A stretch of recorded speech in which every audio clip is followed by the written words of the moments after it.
이번 주제는 아까 우리 이근 교수님께서도 말씀하셨지만은 우리가 그동안에 강대국, 선진국 이런 얘기도 많이 했는데 또 강대국 아니면 선진국으로서의 역할, 그것도 또 굉장히 중요할 것 같습니다. 그래서 오늘 두 분 발표자를 모셨는데요. 서울대학교 국제대학원에서 국제개발을 마찬가지로 가르치고 계시는 정혁 교수님과 김태균 교수님을 모셨습니다. 또 지정토론으로는 주 싱가포르, 주 그리스 대사를 역임하신 안영집 대사님을 모셨습니다. 그러면은 각각 한 분께서 한 15분 정도 발표를 해주시면 되겠습니다. 네.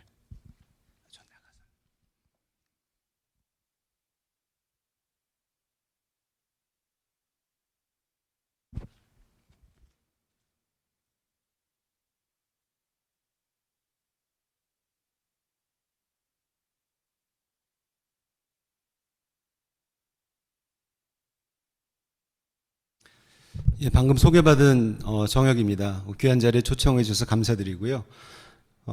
제가 시간을 정확히 지키려면 슬라이드 컨트롤을 제가 해야 될 것 같아서 앞으로 나왔고,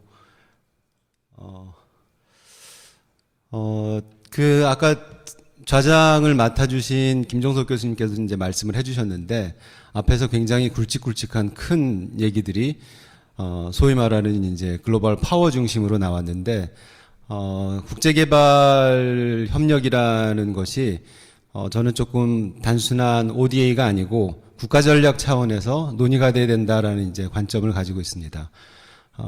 그도 그럴 것이 실질적으로 지금 글로벌 사회라는 것에 어떤 미중이라고 하는 굉장히 큰 축과 이제 틀이 있는 반면에 아까 신성호 교수님이 이제 보여주신 그 러시아하고 우크라이나 그 지도에 보시면은 그 그레이 에리아가 정확히 개도국들이에요. 그 축이 어떤 역할을 글로벌 오더에서 이제 할 수 있는 것인가, 그리고 실제로 예전과 다른 어떤 차이가 있는 것인가, 여기에 대한 문제점부터 보면서 시작을 하려고 합니다. 그 전에 그것을 그 글로벌 관점에서 볼 수 있게끔 하는 국제개발의 본질적인 이해에 대해서 조금 다르게 생각을 이제 해야 된다고 저는 생각을 하는데요. 여기 보시면은 넘어가 버려. 국제개발의 본질은 결국 개발의 궁극적인 목적은 모든 사람이 잘 살게 만드는 사회를 만드는 것이라고 생각을 합니다. 그 중에서 이제 코어가 되는 것이 빈곤의 해결인데, 이 빈곤의 문제를 보는 관점이 절대 빈곤을 보는 것도 있지만 실질적으로 상대 빈곤도 빈곤의 문제이기 때문에 빈곤의 문제는 단순히 개도국만의 문제가 아니라 모든 나라들이 당면에 있는 영역과 주제가 다를 뿐인 것이지 모든 나라에서 공이 가지고 있는 문제라는 데서 관점에 이제 시작이 되고요. 그렇다면은 협력의 여지가 실제로 서로 다른 영역에 있어서의 빈곤의 문제를 어떻게 해결할 건가? 물론 그 중에서 제일 중요한 거는 절대 빈곤의 해결의 문제가 가장 중심에 있겠지만 그것만이 다가 아니다라는 것이 국제개발의 본질이라고 생각을 하고, 그렇기 때문에 협력의 여지가 이제 나온다고 생각을 합니다. 그런 관점에서 봤을 때 국제개발 협력에 대한 접근을 틀과 영역을 넓힐 필요가 있는데, 지금 현재 특히 한국에서 는 이제 국제개발 협력이다, 혹은 개발 협력이다, 국제 원조, 이게 ODA라는 틀에 많이 갇혀 있는데, 실제로 이런 인류 사회 빈곤의 문제를 해결하기 위해서는 ODA가 할 수 있는 역할이 상당히 제한되어 있습니다. 그렇기 때문에 여기 동그라미를 몇 개 이제 그려놨는데, ODA를 넘어서 국제개발 협력, 여기서는 국제개발 협력이 선진국과 혹은 후진국, 가장 많이 쓰는 용어로 하자면은, 아니면은 협력국과 아니면은 공여국, 이런 식의 차원의 관계도 필요하지만, 뒤에서 제가 이제 말씀드리겠지만 실질적으로 이런 틀이 확장이 되려면 선진국과 선진국 간의 협력 관계도 굉장히 중요합니다. 앞서서 러시아 우크라이나 이제 전쟁 예가 사실은 많이 나왔지만, 거기서 볼 수 있는 것처럼 전쟁이라는 아주 극단적인 비개발 문제의 사례에서 미국과 러시아 또 앞서 그 신성호 교수님 말씀해 주신 이게 남북같이 이제 연결이 되는 그런 구도가 나타나는 것처럼 실제로 선진국과 선진국 사이의 협력 관계에도 개발 협력의 구도에 넣는 식으로 바뀌어야 된다. 그래야 국가 전략이 될 수가 있고 국가 전략이 될 때 국제개발 협력 그리고 국제개발이 이루어지는 것이 지속 가능하다라는 게 이제 제가 가지고 있는 생각입니다. OECD 닥에서 이제 그 코어는 여전히 그 중심에 ODA가 있지만 이건 시간 관계상 넘어가기로 하고요. 국제개발은 실질적으로 저는 개발이라는 현상은 그냥 두 가지로 볼 수 있다고 생각을 하거든요. 하나가 성장이고 하나가 분배입니다. 성장과 분배를 국제사회로 확장됐을 때 그 이슈가 국제개발 문제라고 보는데 여기 보시면은 그 오른쪽 그 그림에 보시면 산업혁명 이후에 지금까지 실제로 전 세계의 이니퀄리티가 늘어나는 것으로 지금 보이고 있는데요. 그걸 이제 크게 두 가지로 나누어 볼 수가 있거든요. 각 국가 내의 이니퀄리티 문제와 국가 간의 이니퀄리티로 분해를 한 이 북인용이라는 예전에 이제 월드뱅크에서 칩 이코노미스트 하던 사람이 이제 연구한 결과인데 보시면 알겠지만 월드 이니퀄리티가 늘어나는 거에 그 요인은 국가 간의 이니퀄리티가 점점점 벌어지는 데서 온다는 걸 알 수가 있고요. 그리고 현실적으로 봤을 때 실제로 60년대와 그리고 2019년에 그 상위 5%하고 하위 5%의 그 소득 수준을 보면은 60년대만 해도 이게 28.5 정도였던 것이 2019년에 이제 88까지 점점 실제로 국가 간의 이니퀄리티는 늘어나는 현상을 보이고 있습니다. 이 문제를 좁혀보는 방법을 찾고자 하는 것이 국제개발의 굉장히 중요한 이슈인 것 같고 실제로 이제 아까 그 신성호 교수님이 한 러시아, 우크라이나 그 지도하고 비슷한 양상이 이 1인당 실질소득 분포에서 저소득 국가 그리고 아니면 절대 빈곤이 인구의 비중이 한 30%보다 더 높은 국가들과 굉장히 일치하는 것을 볼 수가 있습니다. 그런데 한 가지 제가 여기서 이제 주목하고 싶은 것은 이 빈곤의 문제하고 경제 성장의 문제가 굉장히 다르게 가는 것에 대한 우려가 국제개발 사회에 이제 많은데 실제로 장기 트렌드를 봐도 그렇고 A하고 B, A는 산업혁명 이후에 실제로 한 그 절대 빈곤율이 2달러 미만, 뭐 1달러 미만 이제 빈곤선을 어떻게 잡느냐의 문제인 건데 계속해서 떨어지는 거를 볼 수가 있죠. 이때 글로벌 이코노미가 처음으로 성장하기 시작한 데가 산업혁명 이후거든요. 그리고 또 이걸 지역별로 봤을 때도 보시면은 여기 B 패널에 파란색으로 뒤에 있는 게 이제 아프리카입니다. 소위 말하는 섭사하란 아프리카인데 이 지역에서만 빈곤율이 상당히 늘어나는 것이 이제 볼 수 있죠. 다른 데들은 줄어들고 있고 여기 그림 보시면 60년대 빈곤율이 제일 높았던 지역은 아시아입니다. 아프리카가 아니고. 그런데 그 지역은 빈곤율이 점점점 떨어지고 이것은 이 지역 간 차이를 나타내는 가장 중요한 요인은 경제 성장률 차이입니다.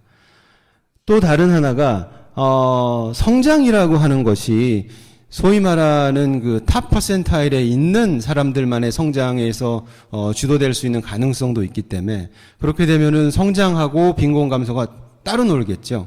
근데 실제로 데이터를 보면 이 아래축에 있는 게 이제 평균 소득이고 위에 측에 있는 게 그 하위 20% 소득이거든요. 각 점들은 국가 간의 이제 그 데이터인데요.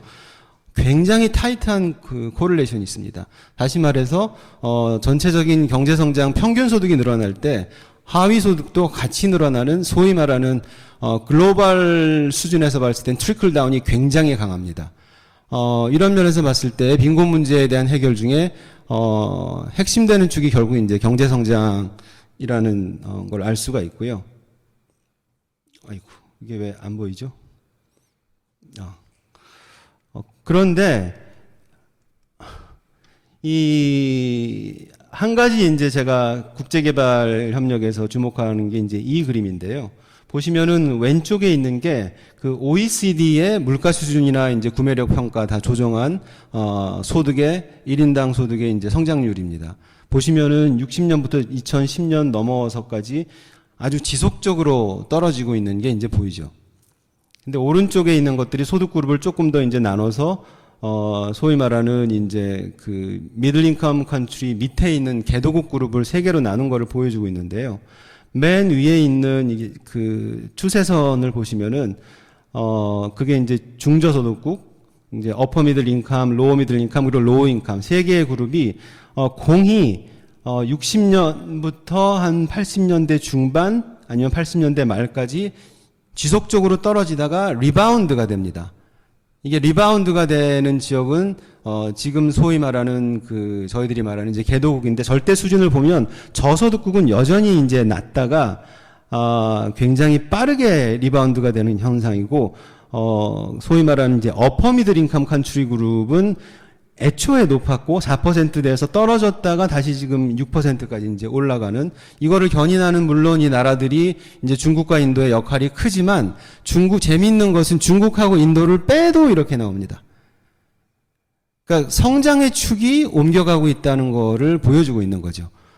그런 의미에서 봤을 때 글로벌 성장 다이나믹스가 실제로 앞서서 사실 이제 미국의 문제가 이제 많이 나왔는데, 미국의 이런 많은 문제점이 노정되는 저는 가장 큰 이유가 성장이 정체되는 데하고 굉장히 타이트한 관련이 있다고 생각을 하거든요. 결국 성장하는 미래에서는 서로 반대되는 의견을 가지고 있어도 미래 서플러스를 위해서 협력이 가능한데, 이 성장이 불가능한 그런 사회에서는 지금의 서플러스를 어떻게 나누느냐, 이 문제가 핵심이 되거든요.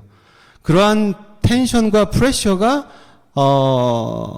없어지고 있는 것은 저희들이 말하고 있는 소위 말하는 이제 개도국 그룹에서 지금 나타나고 있어서, 이 개도국과의 협력이 이런 텐션을 줄일 수 있는 역할을 할 수 있다는 게 제 기본적인 개발 협력의 관점입니다. 그렇기 때문에 이쪽을 개발하는 것들이 현재 선진국들이 가지고 있는 많은 문제점들을 해결하는 단초가 될 수 있다라고 생각을 합니다. 그리고 데이터가 실제로 그 가능성을 보여주고 있고요.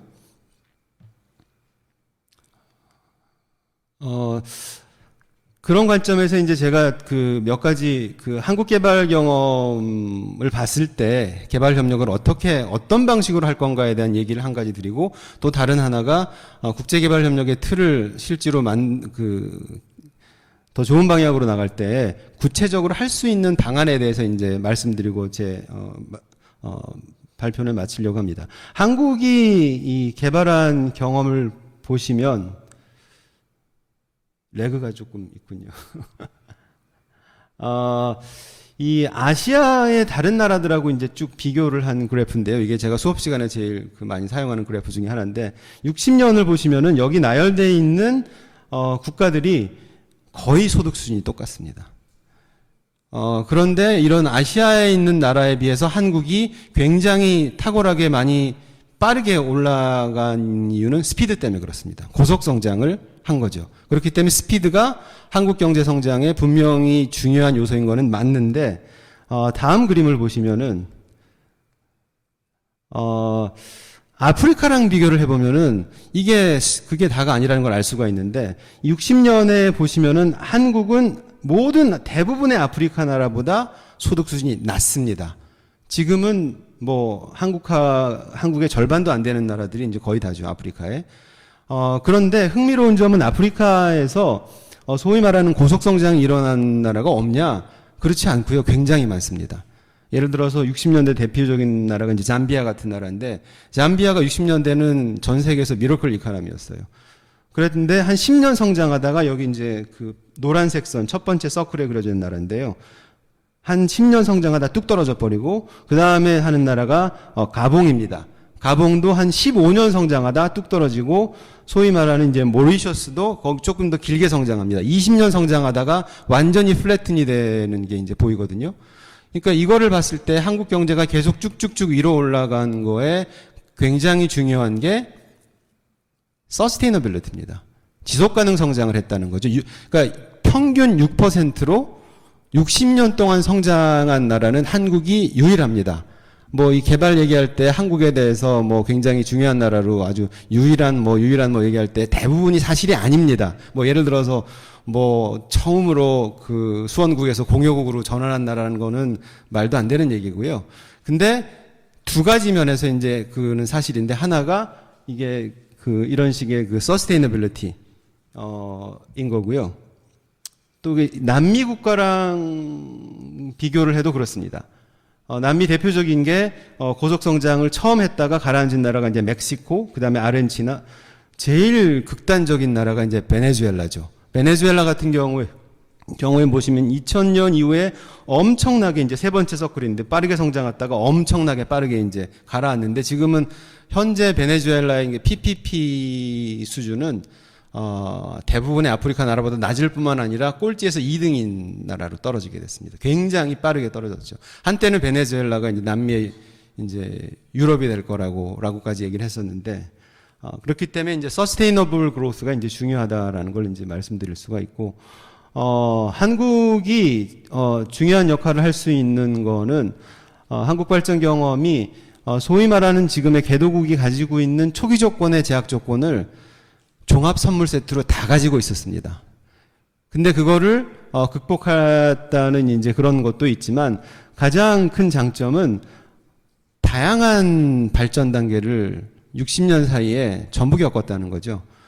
최빈국의 경험도 겪었고, 그 다음에 테이크오프 하는 경험도 겪었고, 이제 민주화를 통하면서 안정화되려 가는 경험도 겪었고, 지금 현재 한국의 챌린지는 이제 그 단계를 넘어가지고 이제 성숙 단계에서 저성장과 고성장이라는 여러 가지 부작용들이 나타나고 있는 단계, 새로운 챌린지를 또 이제 한국이 맞이하고 있어서, 이런 것들에 대한 다양한 경험들을 선진국뿐만 아니라 개도국과 같이 얘기해 볼 수 있다라는 이제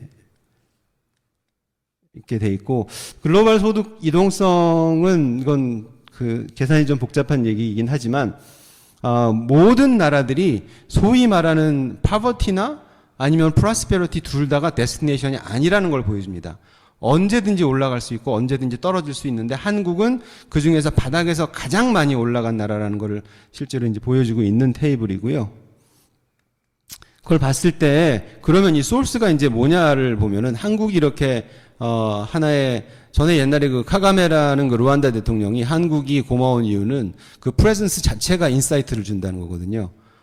그러니까 가난이 이게 운명이 아니라는 거를 보여주는 사례를 제공했다는 것만으로도 그런데, 이거를 한국 경제 성장을 한 60년에 해당되는 거를 분해를 해보면 아주 놀랍게도 생산성 성장이 제1 원인입니다. 소위 말하는 개발 시대에 60년대, 70년대 테이크오프 같은 시대에는 생산성 성장이 거의 없다가 80년대에 들어서면서 한국의 그 성장의 엔진이 스위치를 합니다.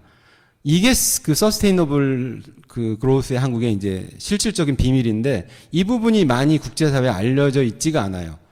그냥 한국은 그냥 열심히 그 저축해가지고 자본 축적하고 열심히 일해가지고 성장한 나라라는 거는 정말 옛날 얘기거든요.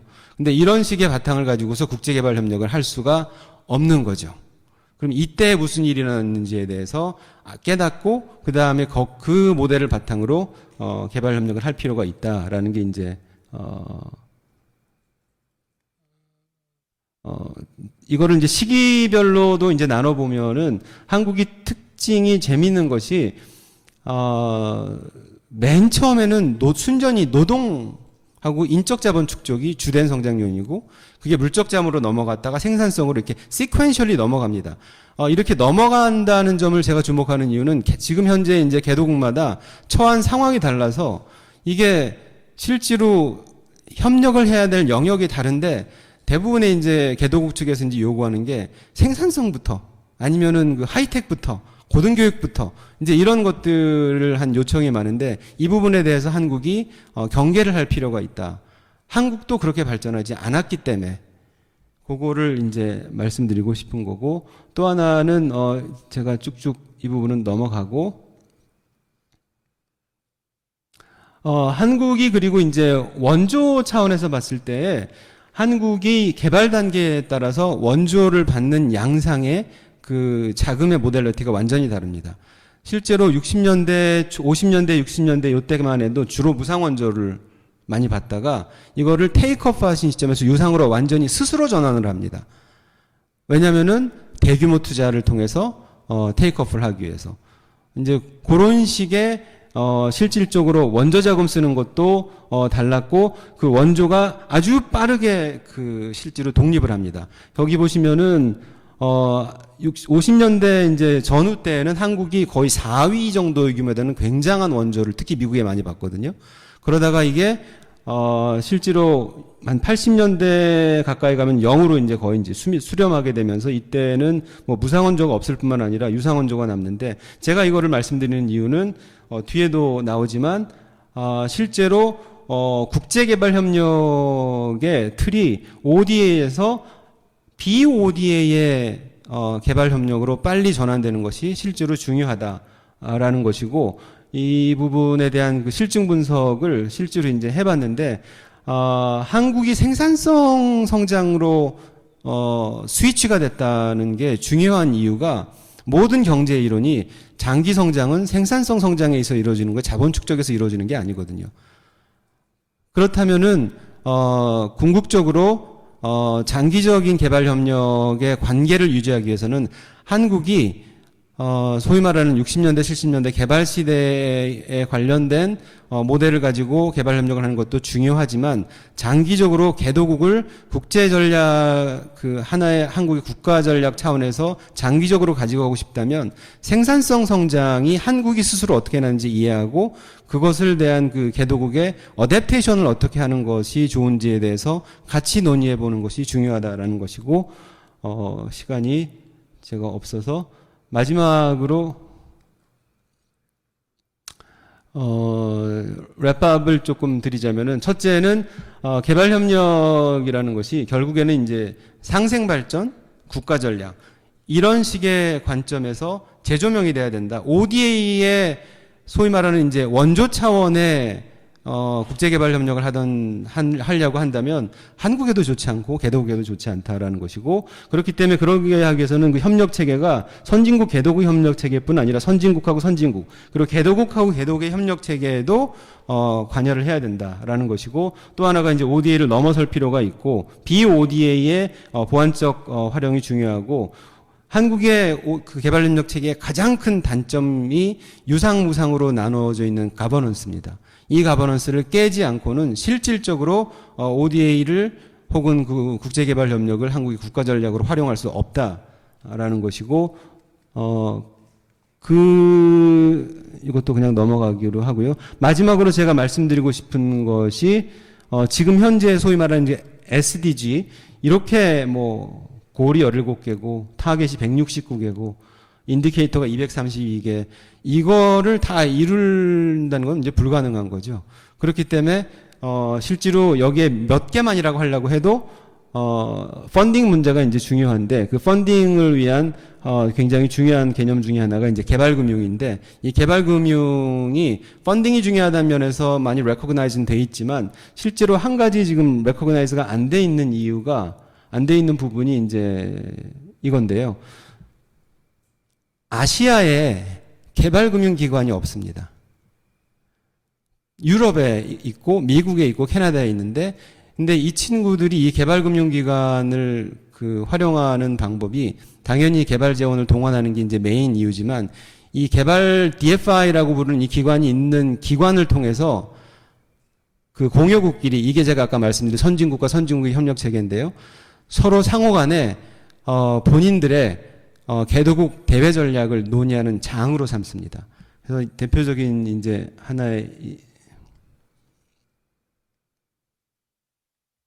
그래서 대외 경제 외교 전략을 쓰는 게 뭐 DFC가 그렇게 나왔다는 거는 잘 알고 있는 거고 영국도 이제 브렉시트를 통하면서 실제로 글로벌 인플루언스 전략으로 바꾸면서 DFID를 실제로 이제 그 FCDO라는 걸로 바꾸고 CDC를 BII로 이제 바꾸는 이제 그런 아이고. 근데 했을 뿐만 아니라 코로나 때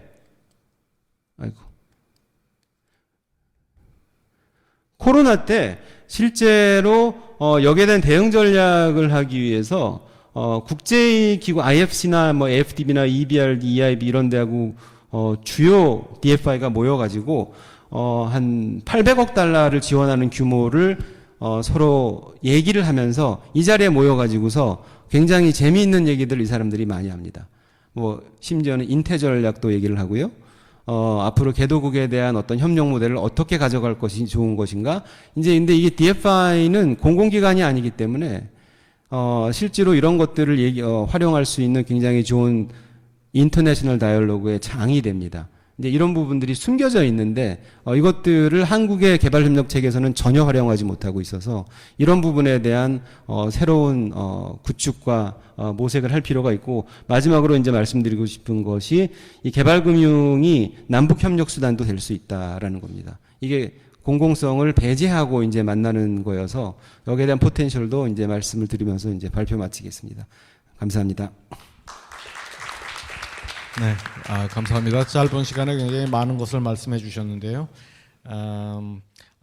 상생발전의 협력체계, 그리고 한국 개발 경험의 제대로 된 정리와 맞춤형 전수, 뭐 이거를 그냥 강조해 주셨던 것 같습니다. 네, 다음은 우리 그 김태균 교수께서 글로벌 사우스 국제개발 전략에 대해서 말씀해 주시겠습니다. 네, 안녕하세요. 소개받은 국제대학원의 김태균입니다. 제가 어제 우즈벡에서 돌아왔습니다. 저 글로벌 사회 공헌단이라는 저 교내 기관을 맡고 있는데요. 학생들과 함께 이제 세계를 누리면서 서울대의 일종의 사회공헌을 실천하고 있는데, 거기서 느낀 것도 상당히 있어서 아마 제가 발표하는 중간에 잠깐 그 부분을 녹아낼 수도 있을 것 같습니다.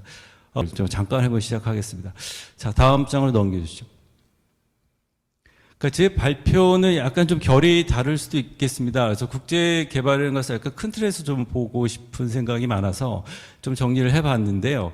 그리고 특히 이제 한국이 글로벌 사우스 내지 ODA가 되든 국제 개발이 되든 국제 개발 협력, 아까 정학께서 잘 그 정리해 주셨는데, 어떤 방식으로 이제 앞으로 나가면 좋을 건가에 대한 제 그 개인적인 이제 소견입니다.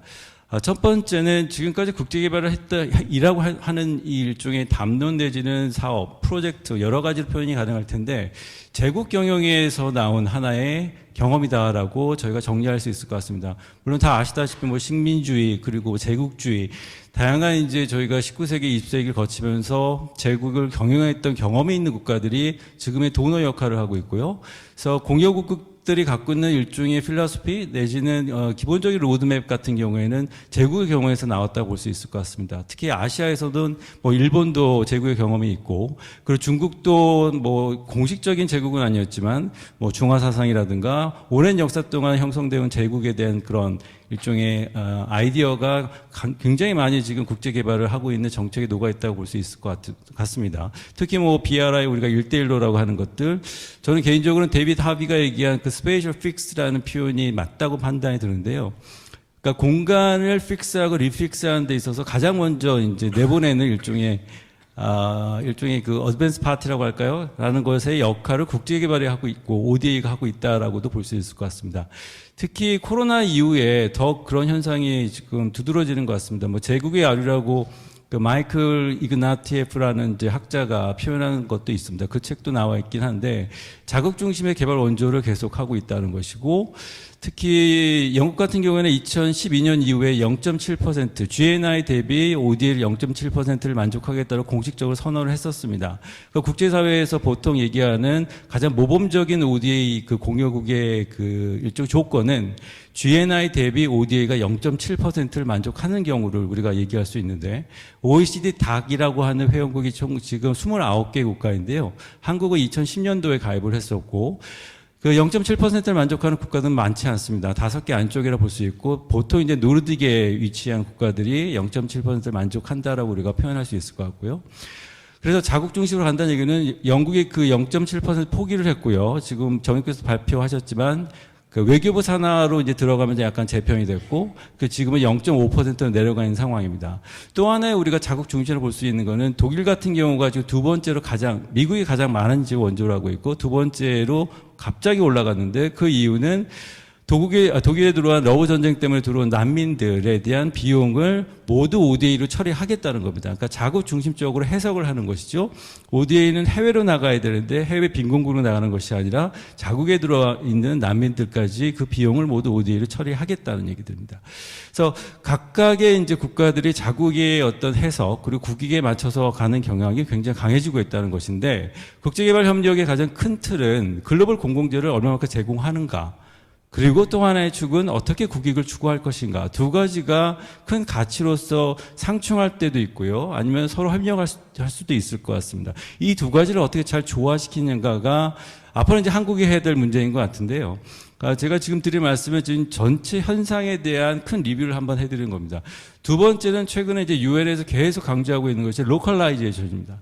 그러니까 더 이상 그 공유국이 갖고 있는 ODA나 다른 자산을 계속 뿌릴 수는 없고 현지에서 어떻게 개발 협력을 자생적으로 할 수 있는가에 대한 논의들이 계속 나오고 있습니다. 그래서 현지화라 한다면 현지에 있는 시민사회, 현지에 있는 커뮤니티가 어떻게 자생할 수 있는 것을 도와줄 것인가. 이것이 이제 또 하나의 큰 하나의 화두로 나오고 있고요. 다시 얘기하자면 소위 얘기하는 accountability, 원조에 대한 책임성을 회피하려고 하는 하나의 도구로도 작동할 수가 있습니다. 그러니까 원조를 줬는데 완전히 원조가 실패했을 경우에 누가 책임질 것이냐 이 화두에 대한 논의들도 계속 예전부터 나왔지만 서로 이제 회피하고 있는 하나의 이슈입니다. 자, 그렇다면 한국 같은 경우에는 후발주자이고요. 2010년도에 저희가 OECD 닥에 이제 가입을 했기 때문에 또 하나는 저희는 제국 경영의 경험이 없습니다. 그 얘기는 개도국의 입장에서는 한국이 민주화도 했고 경제 성장도 했고 그다음 수원국에서 공유국으로 전환했기 때문에 상당히 많은 것을 배울 수 있겠다라는 하나의 장점이 될 수도 있지만 아직까지 우리 개발 협력의 정체성 그리고 철학이 과연 무엇인가? 왜 지원을 해야 되고 어떤 방식으로 우리가 모델리티를 설정해야 되고 어떤 로드맵을 받고 있는가에 대한 논의는 활성화되지 않았다는 게 저 판단입니다.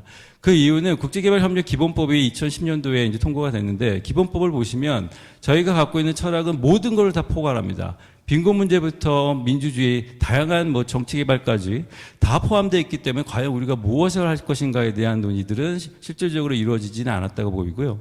특히 일본이나 다른 국가들 같은 경우에 OD 차터라는 것도 있고 OD 차터에 분명하게 이제 명시되어 있습니다. 이제 국익이라는 표현도 나올 뿐더러 그리고 자국의 어떤 기업이 나갈 수 있는 어떤 교두보라든가 다양한 표현들이 나와 있는데 과연 그런 방식으로 나가는 것이 국익 추구에는 도움이 되지만 글로벌 공공재를 제공하는 지금 정부가 또 GPS도 선포한 마당에 과연 어울릴 것인가에 대한 논의들도 충분한 논의가 필요합니다. 예를 들어 일본 같은 경우는 60%가 지금 유상원조를 하고 있는데 상당히 지금 국제사회에서는 상업적 원조라는 비판을 받는 경우도 꽤 있고요. 그리고 유상 원조로 ODA를 지출하는 수익이 더 많다는 표현이 뭐냐면 제가 다음 슬라이드에 보여드릴 건데 유상 원조를 쭉 해왔기 때문에 받는 이자가 있고요. 원금이 있습니다. 근데 받는 이자의 총합이 그 해에 유상 원조로 책정한 ODA 예산보다 큽니다. 그래서 좋게 얘기하면 장사를 잘한 거고요. 나쁘게 하면 왜 ODA를 주고 있는가에 대한 비판을 받을 수밖에 없는 상황이라는 것이죠.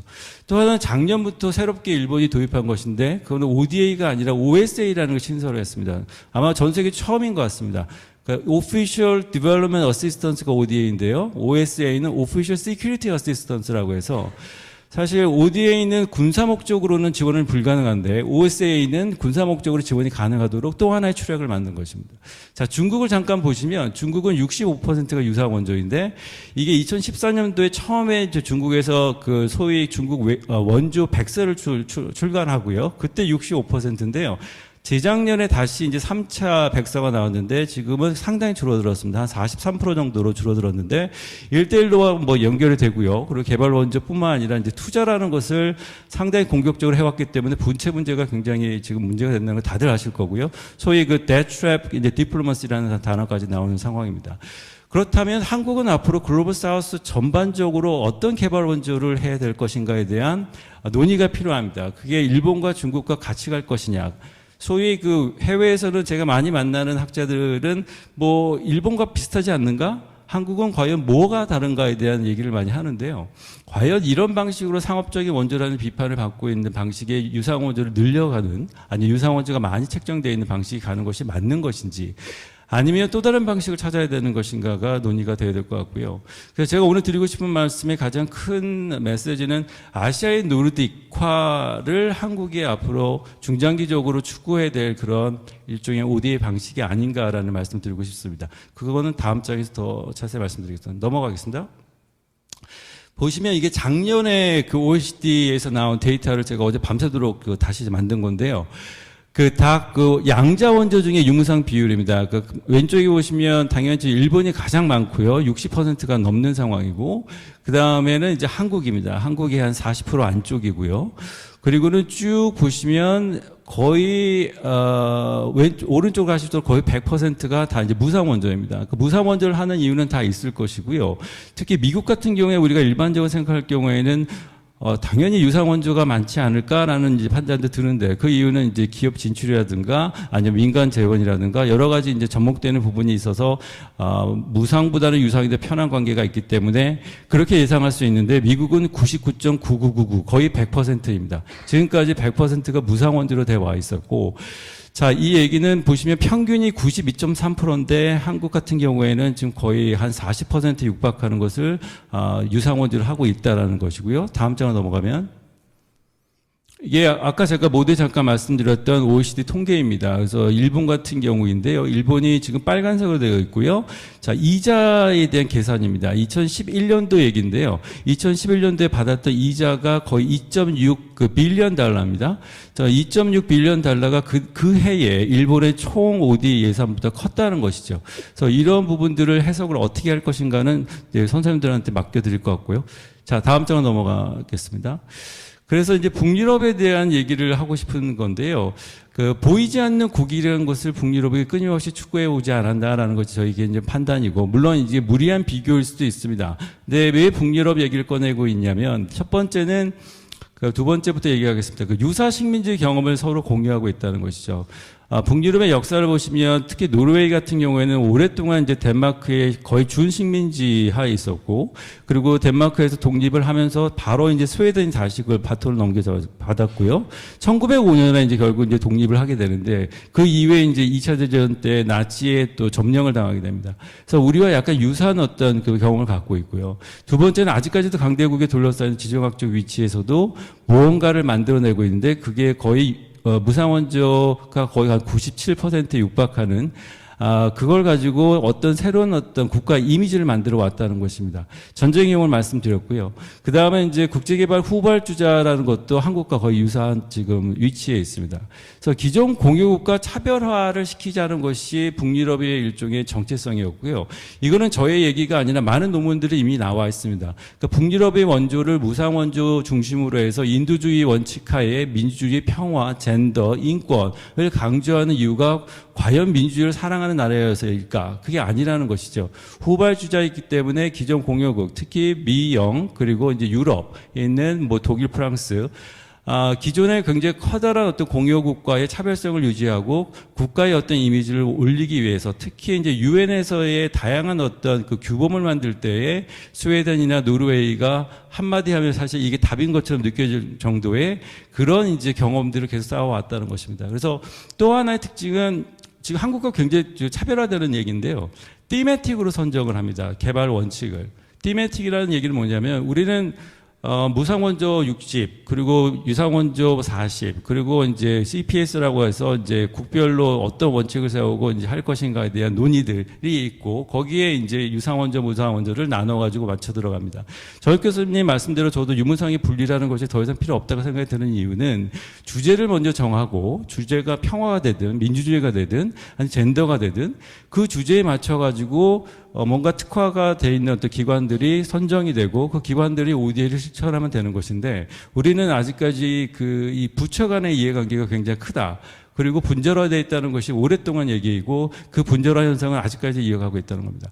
또 하나는 UNA나 이제 국제기구에서 개발협력 선도국으로서 북유럽이 갖고 있는 그 위치라는 것은 막대하고요. 그래서 국가의 이미지를 뭔가 오랫동안 무상원조 위주의 평화와 민주주의, 큰 어떤 가치를, 소위 가치 외교라고 할 수 있는 것들을, 이미지를 구축해 왔고, 그 이미지는 계속 가고 있다는 것입니다. 이러한 방식을 저희도 한번 도용해 보면 어떨까? 특히 동북아에 있어서 우리 중국, 일본, 미국, 특히 이제 최근에는 저희가 이제 미국과 일본과 많은 협력을 해야 되는 상황이 되는 상황에서 과연 어떤 식의 ODA만큼은 중립적인 자세 내지는 공공재를 제공하고 그리고 중국과도 언젠가는 우리가 협력할 수 있다는 건 뭔가 방향성을 열어놓을 수 있다는 점에서 전략적인 어떤 자산으로 우리가 활용을 해야 되는데 그런 전략적 자산으로서 아직까지 그 역할이라든가 그리고 앞으로의 어떤 로드맵을 갖고 있는가의 논의가 심도 있게 이루어지지 않다는 것이 안타깝다는 생각입니다. 다음 장 넘어가겠습니다. 그래서 개발협력 전략의 추진체계 재정비인데요. 첫 번째는 개발협력 전략의 외교정책 정합성에 대한 얘기를 하고 싶습니다. 모든 지금 29개 OECD 닥 회원국 선진 공유국이라 할 수 있는 공유국의 시스템을 보면 대부분이 외교부 산하에 있고 그리고 사실 유무상 같은 것이 분리되어 있는 경우도 있지만 많은 부분이 다 통합되어 있습니다. 일본도 2008년도에 통합을 했고요. 저희가 거의 일본 방식을 쫓아가다가 일본도 이제 통합을 한 상황이고 뉴자이카라고 이제 불리웁니다. 그래서 두 가지 레벨을 나눌 수 있는데 하나는 정책에서 정책 수준에서 저희가 분리되어 있고 외교부와 기재부로 이제 나눠져 있고 그리고 이제 실행 수준에 있어도 코이카와 EDCF로 나눠져 있고 특히 무상원조는 30몇 개의 또 다른 기관으로 또 분절화되어 있습니다. 그래서 적어도 한 수준에서 통합이 되지 않으면 앞으로의 이제 ODA라는 것이 뭐 기관이 갖고 있는 일종의 자산 부처가 갖고 있는 일종의 이해관계로 넘어갈 가능성이 높다는 것이고요. 또 하나는 이제 윤석열 정부가 최근에 발표한 것이죠. 내년도 ODA에서 6조 8천억 원이 됐고 전년 대비 43% 증액됐습니다. 43%가 1년 만에 증액된 건 OECD 역사상 최초입니다. 자, 그렇다면 이 예산이 외교부 예산보다 큽니다. 여가부보다는 당연히 크고요. 그렇다면 지금 유무상으로 이렇게 분절화되는 것을 이제 통합할 때가 되지 않았는가? 적어도 독립된 청이 있어야지 이걸 어떻게 앞으로 유기적으로 체계적으로 관리할 수 있다는 그림이 나올 텐데 앞으로도 이 논의는 어떻게 될지는 좀 오리무중인 것 같습니다. 자, 그리고 말씀드렸듯이 이제 주제별 추진체계로 전환하는 게 좋겠다는 거 말씀드렸고요. 나머지는 나중에 다시 설명드리겠습니다. 자, 넘어가겠습니다. 시간이 지금 4분밖에 안 남았다고 하셔서 자, 무상원조 중심으로 가는 게 좋겠다는 말씀드린 이유는 물론 노리드 케이스도 있지만 하나의 사례를 들어서 말씀을 정리하겠습니다. 필리핀 사례인데요. 한국 ODA 수원국 순위가 쭉 있죠. 한국에서 ODA를 주는 나라 중에 받는 나라 가장 많이 받는 나라 3위가 필리핀입니다. 자, 근데 필리핀에서 받는 해외 ODA 전체 중에 한국의 기여분은 단 2%밖에 안 됩니다. 일본에서 주는 게 40%입니다. 일본의 필리핀에서 들어가는 일본의 원조는 대부분 유상입니다. 자, 한국의 유상을 계속 늘려갔을 경우 아니면 지금 상태 유지했을 경우 과연 가시성이 있을 것이냐. 현장에서 일본 원조로 판단할 일반 사람들이 더 많을 겁니다. 그래서 한국이 2%밖에 해당이 안 되는 원조를 일본과 경쟁한다? 유상 원조로? 과연 그게 얼마만큼 경쟁력이 있을까는 저희가 좀 구체적으로 뜯어봐야 될 것 같은데요. 무상 같은 경우에도 필리핀에 한 130여 개의 기관이 분절적으로 진행되고 있습니다. 그래서 사실 뭐 몇 천만 원 가지고 사업이 가능하기 때문에 몇 천만 원부터 소위 뭐 몇백만 달러까지도 가능하다는 우리가 계산이 된다면 과연 130여 개가 분절적으로 들어가서 우리의 ODA의 가시성과 효과성을 어떻게 높일 수 있는가는 심각한 문제이기 때문에 논의가 필요하고요. 또 CPS 같은 경우에도 우리가 들어가는 중점협력국의 CPS가 다 되어 있는데 지금 24개가 중점협력국이고요.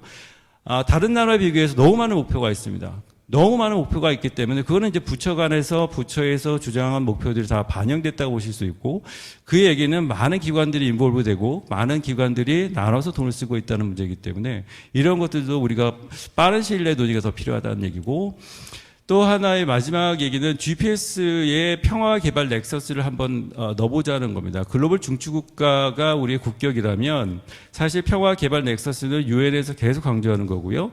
그러니까 저희가 하나의 목표로 들어가서 뭔가를 성취하기는 너무 어렵다는 겁니다. 그래서 평화라는 것, 평화 구축과 그다음에 경제 개발, 사회 개발이라는 것을 넥서스 시켜가지고 같이 들어가는 프로젝트를 만들자는 것인데 평화 유증은 같은 경우가 하나의 케이스인 것 같습니다. PKU의 활동이 ODA로 계산이 됩니다. 근데 우리가 지금 PKU 활동에 대한 예산 같은 경우도 사실상 크진 않고 앞으로 평화와 개발을 넥서싱 한다는 경우에 PKU를 어떻게 우리가 개발과 연결시켜가지고 그 활동을 강화시킬 것이냐. 결국은 국제무대에서 UN에서 하고 있는 다양한 어떤 규모화 과정에서 우리가 개입을 할 것이고 또 하나는 현장에서 개발 프로젝트도 진행하지만 PKU와 같은 활동을 연결시켜서 간다면 안보와도 우리가 큰 어떤 연결고리를 찾을 수 있다고 생각이 됩니다. 자, 넘어가겠습니다. 자, 유상 원조를 위한 스마트 ODA라고 했는데 이거는 뭐 논쟁적인 이슈입니다. 그래서 유무상 통합화가 과연 가능할 것인가? 제 기억으로는 2017년도 문재인 정부 때 4월 달로 기억이 납니다. 신문에 나왔었습니다. 통합을 위한 청을 만들겠다는 얘기가 나왔었는데 그 이후에는 아무 이런 얘기가 없고요. 두 번째, 유상원조에 대한 경쟁력에 있어서도 사실상 아까 말씀드렸던 필리핀 사례가 대표적인 케이스인데 과연 우리가 유상원조로 적은 금액을 한다면 일본과 중국과 비교했을 경우에 아시아만 얘기입니다. 들어가서 어떤 경쟁력이 있을까? 이거는 뭔가 이 통계적인 수치보다는 가시성에 대한 얘기입니다. 들어가서 우리가 할 수 있는 것이 과연 무엇인가에 대한 논의를 더 하고 싶고요. 그리고 저소득국에는 사실상 그 부채를 갚을 수 있는 능력이 없기 때문에 유상원조를 제공하는 것을 피해가는 것이 사실 국제적으로 이제 우리가 알고 있는 그런 룰인데 한국 정부는 지금 캄보디아 같은 경우 캄보디아도 이제 저소득국에 소속됩니다. 유상원조를 하고 있다는 것들 특히 1대1로 통해 가지고 중국이 큰 문제가 되는 게 부채 문제인데 그 부채 문제와 똑같은 지금 경로를 저희가 겪을 수도 있을 가능성이 있다는 거고 그렇기 때문에 한국의 비교 우회 섹터가 있는 인프라를 중심으로 프로젝트를 진행하는 것이 더 스마트하지 않는가라는 겁니다. ICT라든가 기후변화에 대한 인프라에 대한 ODA를 유상원조로 뭔가 현실화시키는 것이 더 구체적인 그리고 스마트한 ODA 방식이 아닌가 생각이 들고요. 다음 장 넘어가겠습니다. 자, 아까 로컬라이제이션 말씀드렸는데 로컬라이제이션이 사실상 현지화를 통해서 지역사회 협력이라는 것이 하나의 큰 화두이자 그리고 모든 지금 그 OECD 다 회원국들이 뭔가 반영하려고 노력하고 있는 포인트들입니다. 근데 이번에 제가 그 글로벌 사회공헌단으로 나가봤더니 그러니까 탑 엘리트, 그 개도국의 탑 엘리트들이 요구하는 일종의 개발협력 의제가 있고요. 그리고 지역사회에서 요구하는 의제가 사실상 같을 수도 있지만 다른 경우가 더 많고요.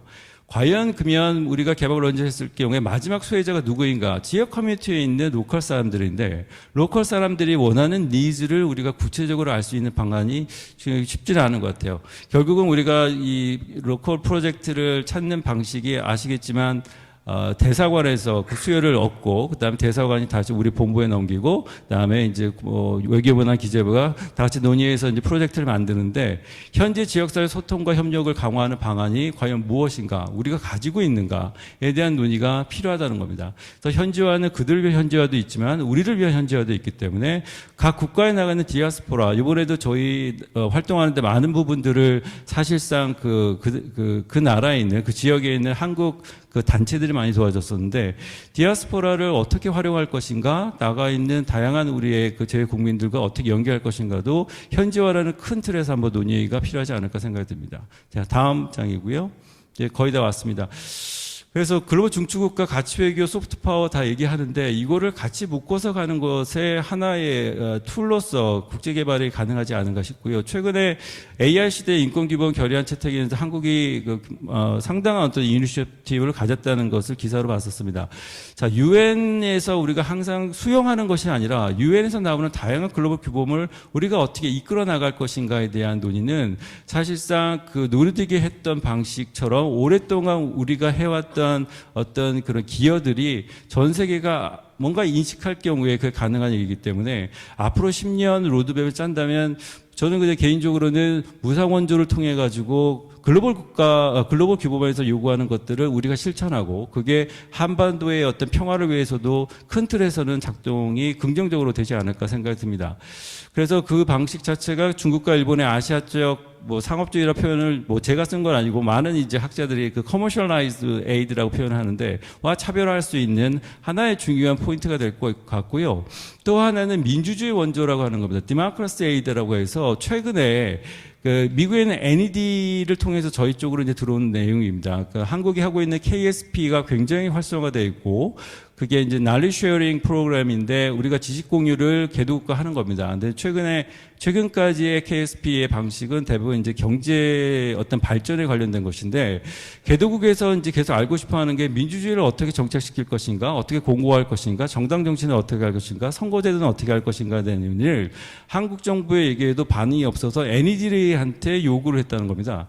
그래서 NED 쪽에서 한국의 이제 동아시아 연구원 쪽으로 요청이 들어왔고 지금 최근에 작업하는 하나의 프로젝트가 소위 민주주의와 관련된 것, 정치 발전과 관련된 것을 어떤 방식으로 한국이 경험했던 것을 녹아내서 그걸 지식 공유를 할 것인가가 지금 진행되고 있는 프로젝트 중에 하나이고, 이것이 결국 가치 외교와 소프트 파워까지 연결되는 것이 아닌가 해서 예를 들었고요.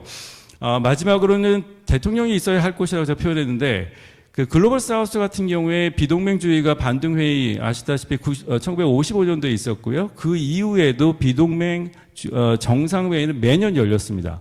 또 하나는 G77이라고 하는 UN 내부의 일종의 집단체죠. 그 집단체도 67년도에 생겨서 그 이후에 계속 정상회의가 진행됩니다. 물론 매년 열리지는 않았지만 거의 매년 열렸다 보셔도 무방합니다. 그래서 반등 플러스 70이라고 했는데 반등 플러스 50, 반등 회의가 55년, 그리고 50년 이후에가 2005년이죠. 2005년에 크게 이제 회의가 다시 열렸고요. 그 당시에 시진핑이 갔고 일본도 수상이 갔습니다. 그리고 반등 플러스 60 같은 경우에도 일본과 이제 중국의 대표가 들어갔고요. 그리고 이제 2년 뒤면 이제 70이 열립니다. 근데 한국 정부는 아직까지 대통령이 간 적이 없고, 그리고 사실상 큰 어떤 역할은 정치인이 간 적이 없습니다. 그러니까 비동맹주의라는 것을 우리가 어떻게 이해할 것인가, 그리고 비동맹주의로 뭔가 블록화되어 있는 이 그룹들을 어떻게 다룰 것인가에 대한 논의도 결국은 우리가 같이 가야 되지 않을까. 앞으로 글로벌 중추국가가 되기 위해서는요. 자, 마지막 장 가겠습니다. 그래서 앞에 제가 제국을 얘기했는데, 우리는 어떤 제국, 만약에 우리가 제국이 된다면 어떤 제국이 돼야 될 것인가. 약간의 저 개인적인 망상인데, 그 망상은 소프트 파워 제국이 약간 오타입니다. 소프트 파워 제국이 돼야 되지 않을까 하는 생각이 들고요. 그 제국이라 한다면 우리의 국익만을 위한 것이 아니라 글로벌 공공재를 어떻게 창출하고 그걸 공유하고 그거를 선도국가라는 이름, 아니면 어떤 다른 이름이 될 수 있겠지만 중추국가의 역할로서 만들 수 있을까라는 논의입니다. 제가 자세하게 좀 말씀드리지 못하겠지만 솔로몬 제도나 스리랑카 그리고 파키스탄, 최근에 그 중국 그 일대일로 때문에 상당한 지금 부채 문제가 발생하는 그 국가들 보면 대부분 그 국내 정치 구조에서 발생합니다. 국내 정치 구조를 저희가 제대로 모르는 상태에서 개발 원전을 할 경우에 거의 필패하지 않을까 하는 생각이 들고, 그렇기 때문에 이거를 연구하고 전문성을 가질 수 있는 어떤 집단 내지는 전문가들의 양성이 체계적으로 있어야 될 것 같고요. 그리고 개발평화 봉사단이라고 퀘스천 마크 붙였는데 피스코 이미 다 아실 것 같고요. 피스코 같은 역할을 한국이 어떻게 할 것인가가 저는 또 하나의 관심사입니다. 그래서 개발 원조를 정부 대 정부로 주는 것도 좋지만 뭔가 봉사단이란 이름으로서 그게 한국식의 어떤 피스코가 될 수 있을 것 같은데요. 어떻게 체계적으로 관리하고 투입할 것인가가 사실상 해외 디아스포라와 연결되면서 한국이 만들 수 있는 소프트 파워의 하나의 큰 원천이 되리라 생각이 듭니다.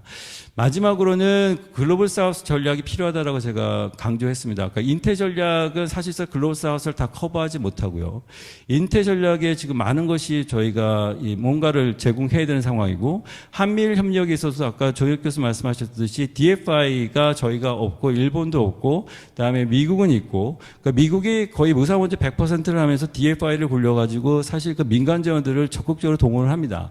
그래서 브루킹스하고 저도 이제 몇 차례 이것 때문에 회의를 했었는데, 한국이 DFI를 빨리 만들어라, 일본도 빨리 만들어라. 만약에 두 나라가 DFI를 빨리 못 만든다면 우리의 유상원조가 대부분 그쪽으로 흘러가고, 그리고 미국은 무상원조를 계속하면서 이미지를 구축하고 다른 방식의 그 개발 금융을 통해서 많은 재원들을 민간에서 끌어올 것입니다. 그래서 저희가 빨리 사우스라는 것을 어떻게 볼 것인가를 인태 전략에 매몰되지 말고 넓게 봐야 된다는 것이고, 두 가지만 추가하자면, 하나는 이제 삼각협력이라는 방식이 있는데, 남남협력은 개도국에서 개도국이 지원하는 거고요. 결국은 뭐 중국 방식이 남남협력의 대표적인 케이스라 볼 수 있을 것 같습니다. 거기에 이제 한 국가나 한 기구가 포함돼서 삼각이라는 구조를 만드는데, 미국 같은 경우에는 폴 케네디가 이미 책을 썼는데 1900 초반 때부터 했던 것이 각 주요 포인트에 포스트에다가 뭐 예를 들어서 동남아시아나 중동을 연결하는 지역에서는 인도네시아를 결정하고, 아니 브라질을 설정한다거나 포스트를 정해가지고 계속 그 삼각 협력을 통해 그 나라에 집중적으로 지원하면서 그 주변에 있는 국가들까지 관리하는 그런 방식들을 채택했다는 것인데, 한국도 이런 방식에 대한 논의가 최근에 있긴 하지만 아직 구체적으로 나온 것이 없기 때문에 좀 더 논의가 필요한 것 같고요. 그리고 외교부의 마지막으로는 글로벌 사우스를 담당하는 적어도 국이나 뭔가를 신설해야 되지 않을까라는 생각이 듭니다. 인태 전략 다 좋은데 글로벌 전체를 볼 수 있는 그런 개도국 전략이 지금 개발 협력국 내에서는 힘들 것 같고, 또 하나의 요구 사항이지만 여기 또 전직 외교관 분들이 많이 계시기 때문에 그 말씀 드리면서 마무리하도록 하겠습니다. 네, 감사합니다. 네, 감사합니다. 사실 이게 그동안 오랫동안 디베이트가 되어왔던 문제 플러스 새로이 화두가 되는 문제까지 해서 한 하루 종일 디베이트 해야 될 문제를 한 2, 30가지 정도 제시를 하신 것 같아요. 아무튼 안영집 대사님께서 토론해 주시겠습니다. 예, 감사합니다. 두 교수님, 정현 교수님, 김태현 교수님 발표하신 내용 잘 들었습니다. 두 전문가 달리 저희는 뭐 오랫동안 옆에서 지켜본 그런 입장입니다만은 그 관련해서 몇 가지 코멘트를 좀 하겠습니다. 먼저 이제 정현 교수님 말씀하신 것 중에 기본적으로 다 항상 제가 느끼는 건데 분절화 문제. 근데 분절화는 저희가 보통 유상과 무상 간의 분절화 이야기도 많이 하지만 사실 무상 내에서 분절화도 굉장히 심각합니다. 과거 보면은 코이카에서 무상 원조 같은 경우는 한 70% 정도 이렇게 담당을 했는데 최근에는 한 50% 정도까지 내려왔다 그러고요.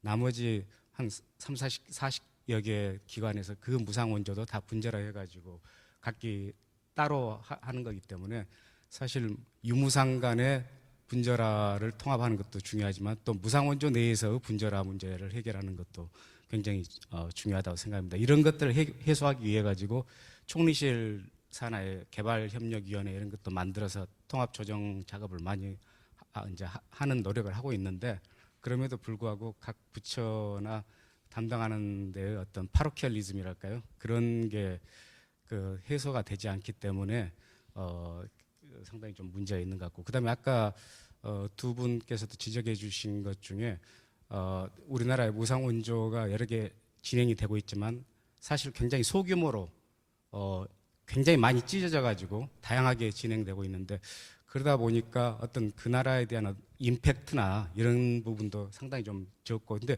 그렇게 하는 것 중에 하나는 또 크게 하다 보면 이런 것도 있을 겁니다. 크게 하다 보면 분명히 이제 이 원조 사업이 보통 경제와 달리 효율성 문제에서는 떨어질 수밖에 없기 때문에 결국은 진행을 하다 보면은 여러 가지 비판적인 여론에 많이 부딪힐 수가 있고, 그러다 보니까 크게 해가지고 크게 문제가 생기는 것보다는 조그마한 뭐 사업들을 이렇게 진행해가지고 그걸 넘어서자 이런 것도 있었을지 모르겠습니다.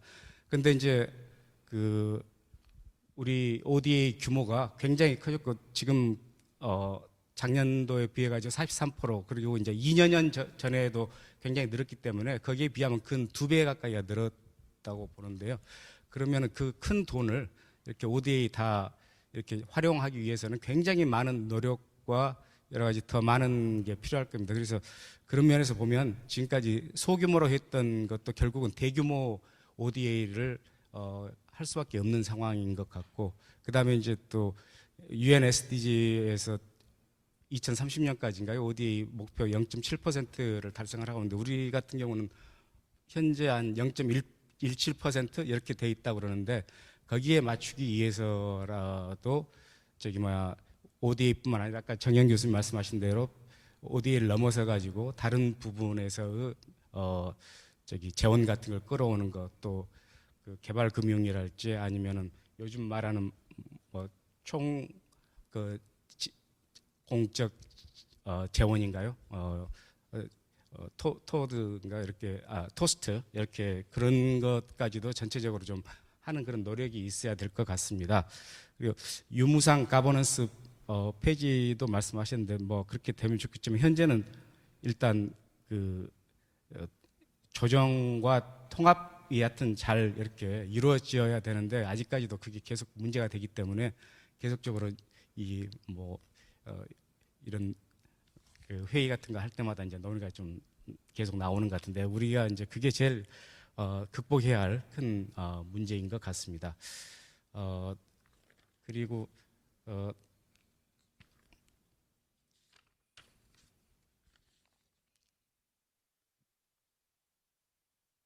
최근에는 이제 여러 그 다른 민간 기업에서도 그 참여하는 그런 그 개발 협력 사업에 참여하는 거 있는데, 공적 기업인 우리 코이카 같은 데서도 거기에 함께 해가지고 할 수 있는 방법들이 많이 있을 거라고 생각합니다. 코이카가 뭐 지분으로 참여한다거나 아니면 뭐 또 지불 보증을 한다거나 이렇게 할 수 있는 것도 그 전체적인 공적 개발로 잡힐 수 있는 거고요. 또 현재 진행되고 있는 게 그 우리 여러 해외 건설 사업체들이 해외에서 하는데 도시 지원 개발공사인가요?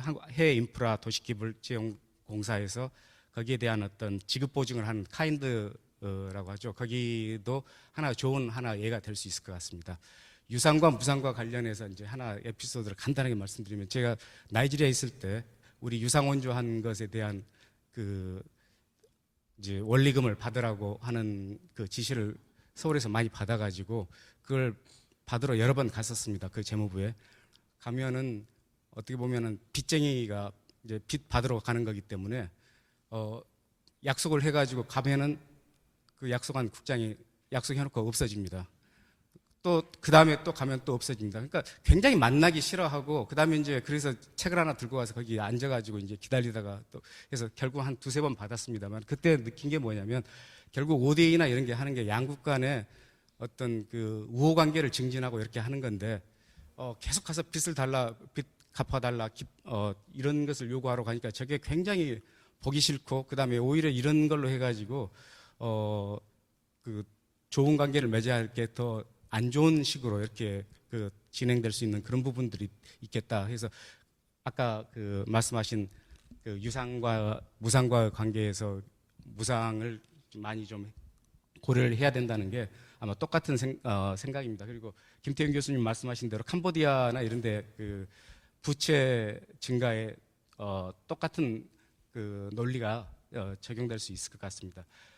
최근에 저희가 큰 ODA를 이제 재원을 많이 받았기 때문에 우리 ODA도 이제는 밖에서 할 때 어느 정도 그 나라의 랜드마크가 될 수 있거나, 조금 저거 한국에서 ODA로 해서 지어준 거다, 모든 사람들이 좀 알 수 있는 그런 그 사업들을 좀 많이 해야 되지 않겠느냐. 현재 우리의 능력이 좀 부족하다면, 아까 삼각협력 이야기도 말씀하셨는데 한미 간에 그 협력하거나 한미일 간에 뭐 협력을 해가지고 함께 그 ODA를 참여하는 방법도 있을 것 같고요. 그래서 다양한 방식이 있을 수 있을 것 같은데, 그런 삼각협력 같은 것도 좀 많이 늘려나가면 좋을 것 같습니다. 오늘 뭐 한미일 정상회의도 한다는데 여기서도 그런 논의가 좀 있지 않을까도 생각이 됩니다. 로컬라이제이션 뭐 그다음에 또 반동 플러스 70 이런 것도 상당히 좋은 아이디어인 것 같고요. 조금 그 ODA를 하는 데서 그런 아이디어를 많이 좀 채택을 했으면 좋겠습니다. 분절화 문제는 뭐 끊임없이 제기되는 문제인데, 결국은 어떤 방식으로든지 통합을 이루어 나가야 할 것 같고, 그런 면에서 보면은 여기 계신 전문가나 교수님들이 앞으로도 계속 그런 그 인풋을 좀 많이 하셔야 될 것 같습니다. 이상입니다.